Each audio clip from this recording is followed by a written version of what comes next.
Friends, आज मैं आपके लिए कहानी लेकर आई हूँ। उसका नाम है पूरे चांद की रात।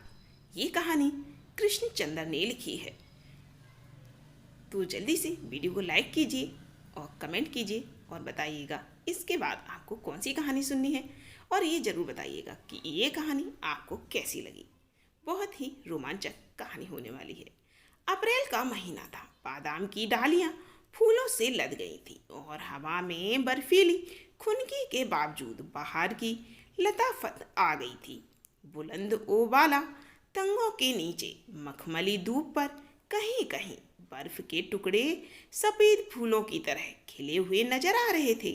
अगले माह तक ये सफ़ेद फूल इसी धूप में जज्ब हो जाएंगे और धूप का रंग गहरा सब्ज हो जाएगा और बादाम की शाखों पर हरे हरे बादाम पुखराज के नगीनों की तरह झिलमिलाएंगे और नीलंगू पहाड़ों के चेहरों से कोहरा दूर होता जाएगा और इस झील के पुल के पार पगडंडी की खाक मुलायम भेड़ों की जानी पहचानी बा आ से झंझना उठेगी और फिर इन बुलंद ओ बाला तंगों के नीचे चरवाहे भेड़ों के जिस्मों से सर्दियों की पली हुई मोटी मोटी गफ ऊन गर्मियों में कुतरते जाएंगे और गीत गाते जाएंगे। लेकिन अभी अप्रैल का महीना था।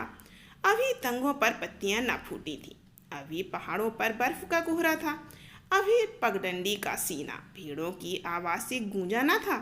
अभी सम्मल की झील पर कंबल के चराग रोशन न हुए थे। झील का गहरा सब्ज पानी अपने सीने के अंदर उन लाखों रूपों को छुपाए बैठा था जो बाहर की आमद पर यकायक उसकी सतह पर एक मासूम और बेलूस हंसी की तरह खिल जाएंगे। पुल के किनारे किनारे बादाम के पेड़ों की शाखों पर शगुफे चमकने लगे थे।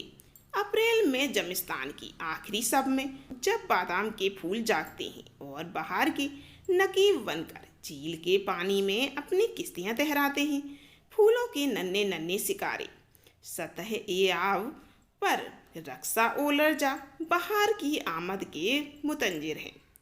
पुल के जंगले का सहारा लेकर मैं एक अरसे से उसका इंतजार कर रहा था। सय पहर खत्म हो गई, शाम आ गई। झील बलर को जाने वाले हाउस बोट पुल की संगलाखी मेहराबों के बीच में से गुजर गए और वे उफुक की लकीर पर कागज की नाव की तरह कमजोर और बेबस नजर आ रहे थे।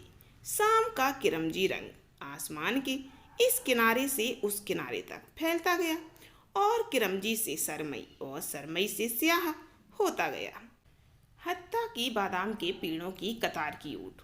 मैं पगडंडी भी सो गई और फिर रात के सन्नाटे में पहला तारा किसी मुसाफिर के गीत की तरह चमक उठा। हवा की खुनकी तेज तर होती गई और नथने उसके बर्फीले लफ्ज से सुन्न हो गए और फिर चांद निकल आया और फिर वो आ गई तेज तेज कदमों से चलती हुई, बल्कि पगडंडी के ढलान पर दौड़ती हुई। वो बिल्कुल मेरे करीब आके रुक गई। उसने आहिस्ता से कहा, हाय। उसकी सांस तेजी से चल रही थी, फिर रुक जाती, फिर तेजी से चलने लगती और मेरे साने को अपनी उंगलियों से छुआ और फिर अपना सर वहां रख दिया और उसके गहरे सियाह बालों का परेशान घना जंगल दूर तक मेरी रूह के अंदर फैलता चला गया। और मैंने उससे कहा, शायद पहर से तुम्हारा इंतजार कर रहा हूँ। उसने हंसकर कहा, अब रात हो गई, बड़ी अच्छी रात है।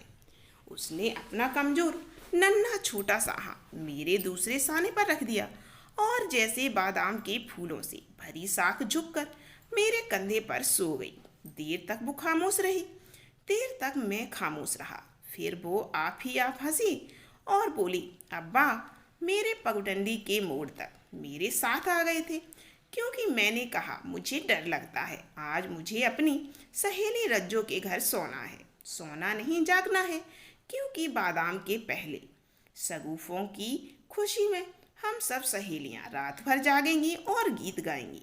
और मैं तो सह पहर से तैयारी कर रही थी इधर आने की, लेकिन धान साफ करना था और कपड़ों का ये जोड़ा जो कल धोया था आज सूखा ना था, उसे आग पर सुखाया और अम्मा जंगल से लकड़ियाँ चुनने गई थी।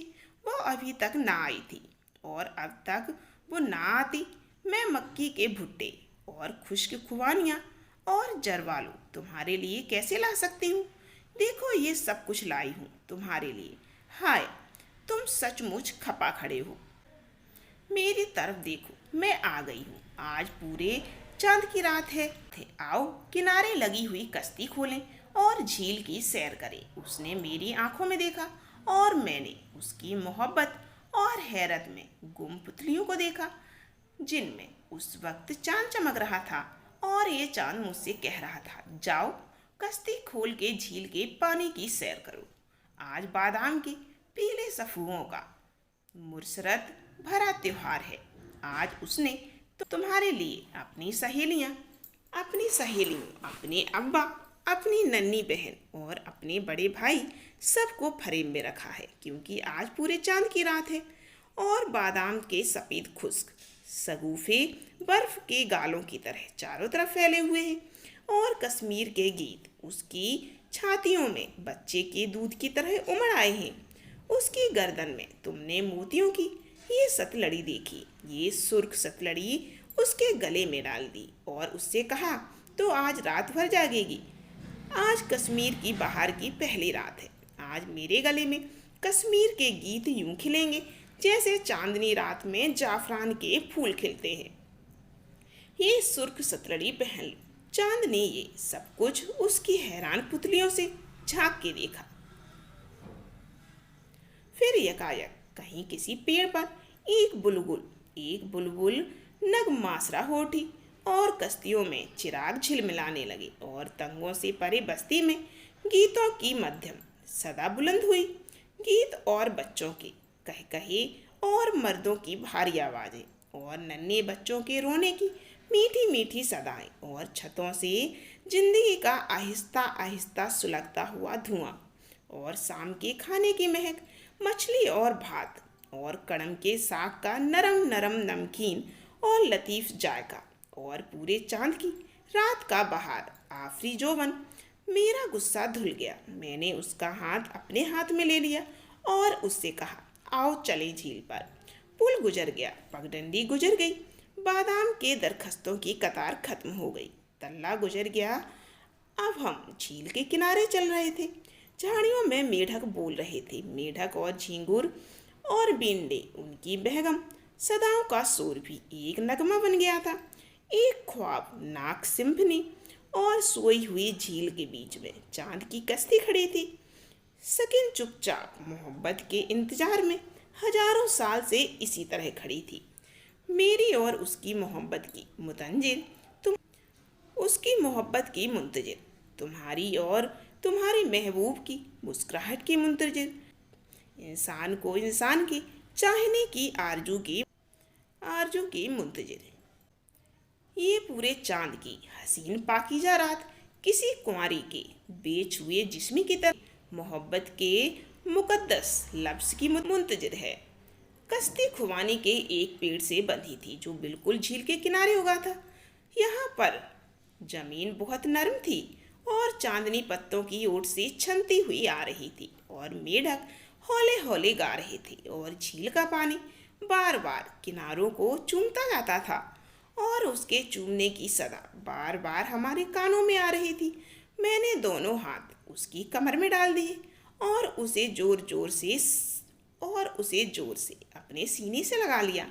झील का पानी बार बार किनारे को चूम रहा था। पहले मैंने उसकी आंखें चूमी और झील की सतह पर लाखों कमल खिल गए। फिर मैंने उसके रुखसार चूमे और नरम हवाओं के लतीफ़े झोंके यकायक बुलंद होके सहदा गीत गाने लगे। फिर मैंने उसके होंठ चूमे और लाखों मंदिरों, मस्जिदों और कलीसियाओं में दुआओं का शोर बुलंद हुआ और ज़मीन के फूल और आसमान के तारे और हवाओं में उड़ने वाले बादल सब मिलके नाचने लगे। फिर मैंने उसकी ठोड़ी को चूमा, गर्दन के पेचों खम को, और कमल खिलते खिलते सिमटते गए कलियों की तरह और गीत बुलंद हो के मध्यम होते गए और नाच धीमा पड़ता रुक गया और और वही मेढक की आवाज़ थी, वही झील के नरम नरम बोसे और कोई छाती से लगा सिसकियाँ ले रहा था। मैंने आहिस्ता से कश्ती खोली, वो कश्ती में बैठ गई। मैंने चप्पू अपने हाथ में ले लिया और कश्ती को खींचकर झील के मरकज में ले गया। यहाँ कश्ती आप ही आप खड़ी हो गई, ना इधर बहती थी ना उधर। मैंने चप्पू उठाकर कश्ती में रख लिया। उसने पोटली खोली, उसमें से जरवालू निकालकर मुझे दिए। जरवालू खुश्क थे, खुद भी खाने लगी। जरवालू खुश्क थे और खट्टे मीठे। वो बोली, ये पिछली बार के हैं। मैं जरवालू खाता रहा और उसकी तरफ देखता रहा। वो आहिस्ता से बोली, पिछली बहार में तुम ना थे, पिछली बहार में मैं ना था। और जरवालों के पेड़ फूलों से भर गए थे और जरा सी शाख हिलाने पर टूट टूट कर सतह जमीन पर मोतियों की तरह बिखर जाते थे। पिछली बहार में मैं ना था और जरवालों के पेड़ फलों से लदे फदे थे। सब्ज सब्ज जरवालू, सख्त खट्टे जरवालू जो नमक मिर्च लगा के खाए जाते हैं। और जवान सीसी करती थी और नाक बहने लगती थी और फिर भी खट्टे जरवालू खाए जाते थे। पिछली बहार में मैं ना था और ये सब्ज सब्ज जरवालू पक्के पीले और सुनहरे और सुर्ख होते गए और डाल डाल में मुसर्रत के शुर्क सगूफे झूम रहे थे और मुसर्रत भरी आंखें, चमकती हुई मासूम आंखें उन्हें झूमता हुआ देखकर रक्सा करने लगती। पिछली बहार में मैं ना था और सुर्ख सुर्ख जरवालू खूबसूरत हाथों ने इकट्ठे कर लिए थे। खूबसूरत लवों ने उनका ताज़ा ताज़ा रस चूसा और अपने घर की छत पर ले जाकर सूखने के लिए रख दिया कि जब ये जरवालू सूख जाएंगे, जब एक बहार गुजर जाएगी और दूसरी बहार आने को होगी, तो मैं आऊँगा और उनकी लज्जत से लुत्फ़ अंदोज हो सकूँगा। जरवालू खा के हमने खुश्क खुबानियाँ खाई।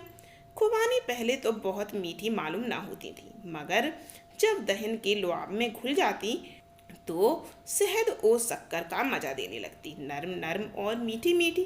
ये मैंने कहा। उसने एक गुठली को दांतों से तोड़ा और खुबानी का बीज निकाल के मुझे दे दिया। खाओ। बीज बादाम की तरह मीठा था। ऐसी खुबानियाँ मैंने नहीं खाई थी। उसने कहा, ये हमारी आंगन का पेड़ है। हमारे? हाँ, खुबानी का एक ही पेड़ है, मगर इतनी बड़ी और शुष्क और मीठी खुबानियाँ होती हैं उसकी कि मैं क्या कहूँ। जब खुबानियाँ पक जाती हैं तो मेरी सहेलियाँ इकट्ठी हो जाती हैं और खुबानियाँ खिलाने को कहती हैं। पिछली बिहार में और मैंने सोचा, पिछली बिहार में मैं ना था, मगर खुबानी का पेड़ आंगन में इसी तरह खड़ा था। पिछली बिहार में वो नाजुक नाजुक पत्तों से भर गया था। फिर उनमें कच्ची कच्ची खुबानियों के सब्ज और नुकीले फल लगे थे। अभी उन खुबानियों में गुठली पैदा न हुई थी और ये कच्चे खट्टे फल दोपहर के खाने के साथ चटनी का काम देते थे। पिछली बहार में मैं ना था और फिर इन खुबानियों में गुठलियाँ पैदा हो गईं और खुबानियों का रंग हल्का हल्का सुनहरा होने लगा और गुठलियों के अंदर नरम नरम बीज अपने जायके में सब्ज बादामों को भी मात करते थे। पिछली बहार में मैं ना था और वे सुर्ख सुर्ख खुबानियाँ जो अपनी रंगत में कश्मीरी दोसी जाओं की तरह सभी थी और ऐसी थी रसदार सब्ज सब्ज पत्तों के झूमरों से झांकती हुई नजर आती थी। फिर अल्लड़ लड़कियां आंगन में नाचने लगती और छोटा भाई दरख्त के ऊपर चढ़ गया और खुबानियाँ तोड़ तोड़ कर अपनी बहन की सहेलियों के लिए फेंकता गया। कितनी मीठी थी वो पिछली बहार की रस भरी खुबानियाँ जब मैं न था। खुबानियाँ खा के उसने मकई का भुट्टा निकाला। ऐसी सोंधी सोंधी खुशबू थी, सुनहरा सिका हुआ भुट्टा और करकरे दाने साफ सफाज मोतियों की सी जिला किए हुए और जायके में बेहद सीरी। ये बोली, ये मिस्री मकई के भुट्टे हैं, बेहद मीठे। मैंने भुट्टा खाते हुए कहा। वो बोली, पिछले फसल के रखे बेहद मीठे हैं। मैंने भुट्टा खाते हुए कहा। वो बोली, पिछली फसल के रखे थे घड़ों में छिपा के, अम्मा की आंख से ओझल। मैंने भुट्टा एक जगह से खाया तो दोनों की चंद कतारें रहने दे। फिर उसने उसी जगह से खाया और दानों की चंद कतारें मेरे लिए रहने दो, जिन्हें मैं खाने लगा। और इस तरह हम दोनों एक ही भुट्टे को खाते गए। और मैंने सोचा, ये मिस्री मकई के भुट्टे कितने मीठे हैं। ये पिछली फसल के भुट्टे जब तू थी, लेकिन मैं ना था, जब तेरे बाप ने हल चलाया था, खेतों में गोड़ी की थी, बीज बोए थे, बादलों ने पानी दिया था, जमीन ने सब्ज सब्ज रंग के छोटे छोटे पौधे उगाए थे जिनमें तूने निलाई की थी। फिर पौधे बड़े हो गए और उनके सरों पर शरियाँ निकल आई और हवा में झूमने लगी थी।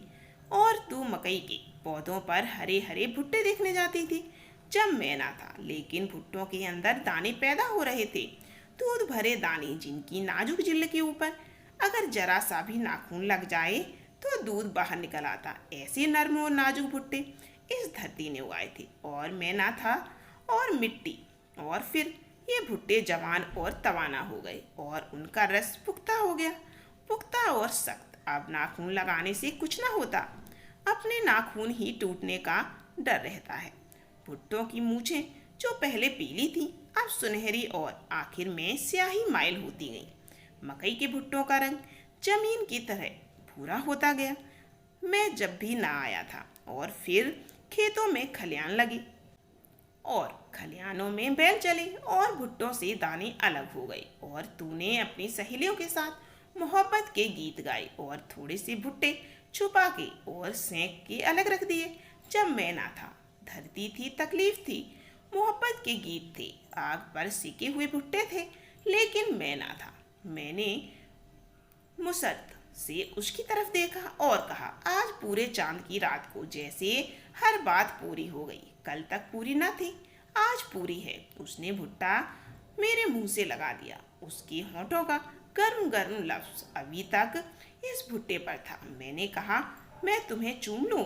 वो बोली, हंस कश्ती डूब जाएगी। तो फिर क्या करें? मैंने पूछा। वो बोली, डूब जाने दो। बोलती, वो पूरे चांद की रात मुझे अब तक नहीं भूलती। मेरी उम्र 70 बरस के करीब है, लेकिन वो पूरे चांद की रात मेरे जहन में इस तरह चमक रही थी जैसे अभी वो कल आई थी। ऐसी पाकीज़ा मोहब्बत मैंने आज तक नहीं की होगी, उसने भी नहीं की होगी। वो जादू कुछ और था जिसने पूरे चांद की रात को हम दोनों को एक दूसरे से यूं मिला दिया गई कि वो फिर घर नहीं गई। उसी रात मेरे साथ भाग आई और हम 5-6 दिन मोहब्बत में खोए हुए बच्चों की तरह इधर उधर जंगलों के किनारे, नदी नालों पर अखरोटों के साए तले घूमते रहे, दुनिया ओ मफीहा से बेखबर।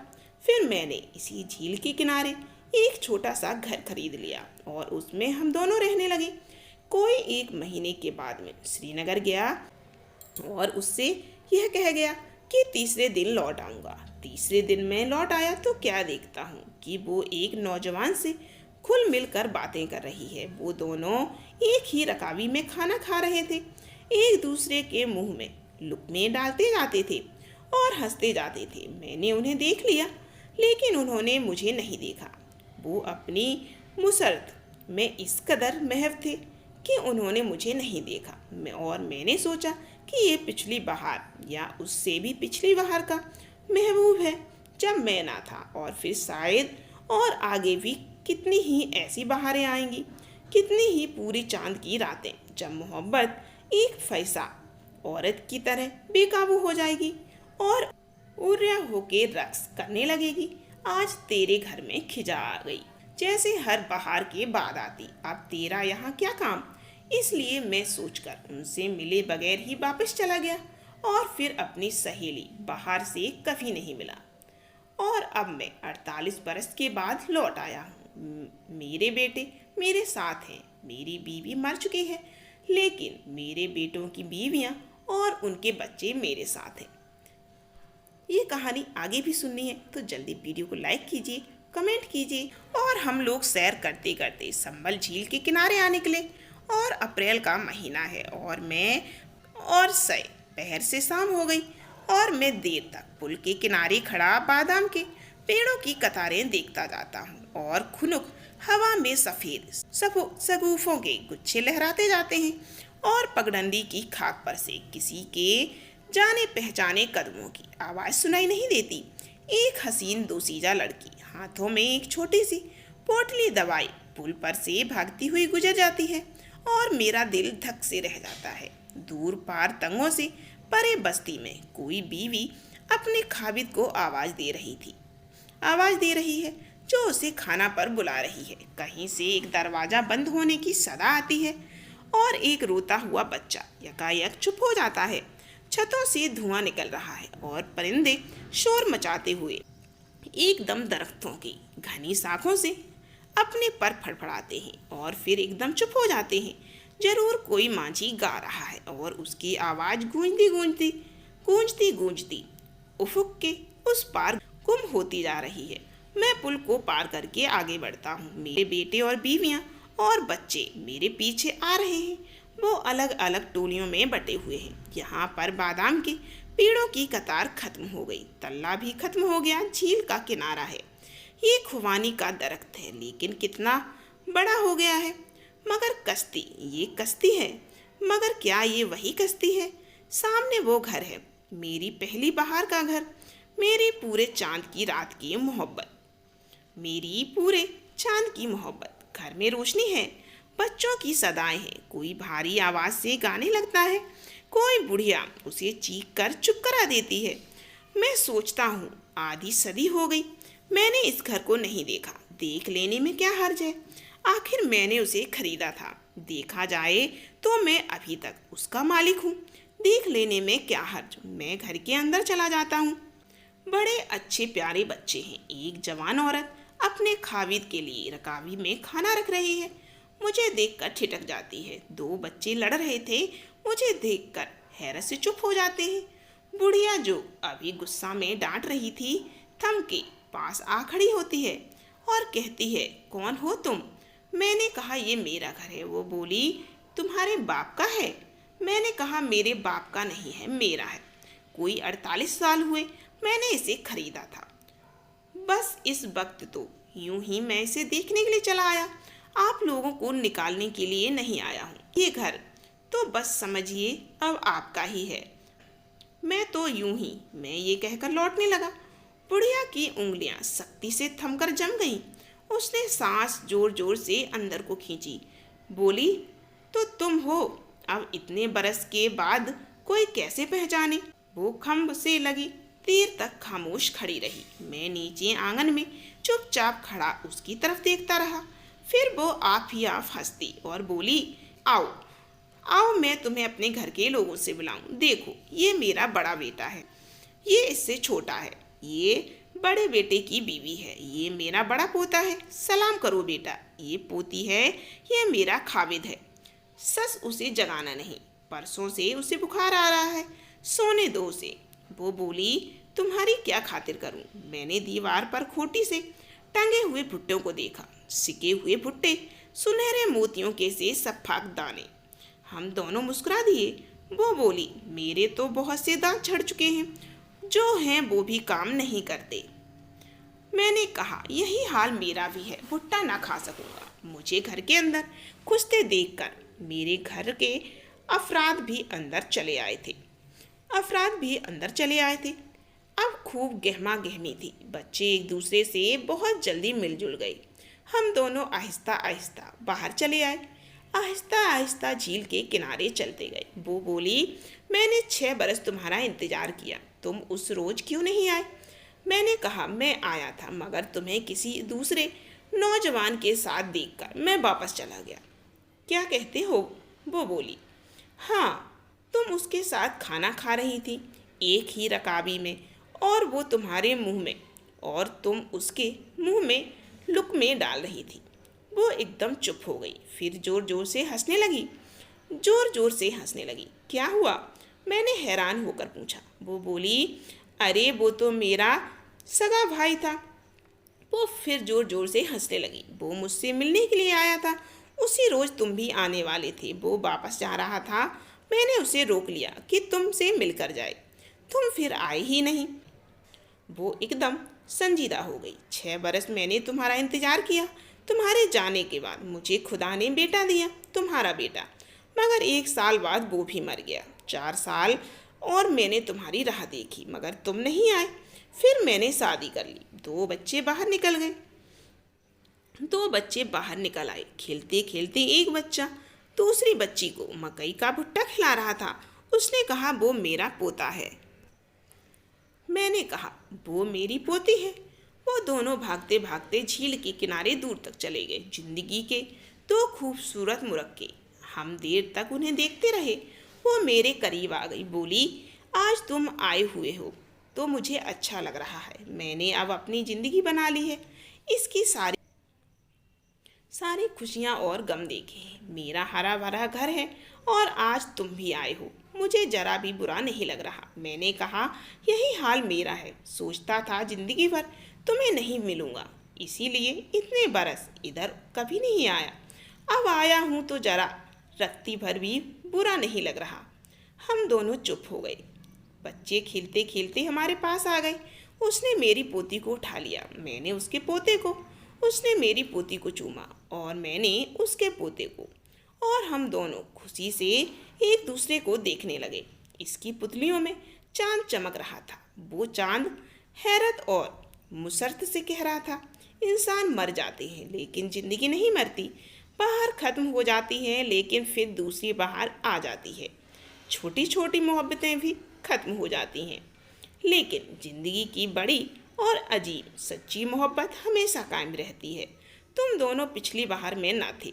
ये बहार तुमने देखी, इससे अगली बहार में तुम ना होगे, लेकिन ज़िंदगी फिर भी होगी, और जवानी भी होगी, और खूबसूरती और रनाई और मासूमियत भी। बच्चे हमारी गोद से उतर पड़े क्योंकि वो अलग से खेलना चाहते थे। वो भागते हुए खुबानी के दरख्त के करीब चले गए जहाँ कश्ती बंधी थी। मैंने पूछा, ये वही दरख्त है? उसने मुस्कुराकर कहा, नहीं, ये दूसरा दरख्त है। तो कैसी लगी आपको ये कहानी? कमेंट कीजिए, जल्दी से बताइएगा, और फिर मिलते हैं अगली कहानी में।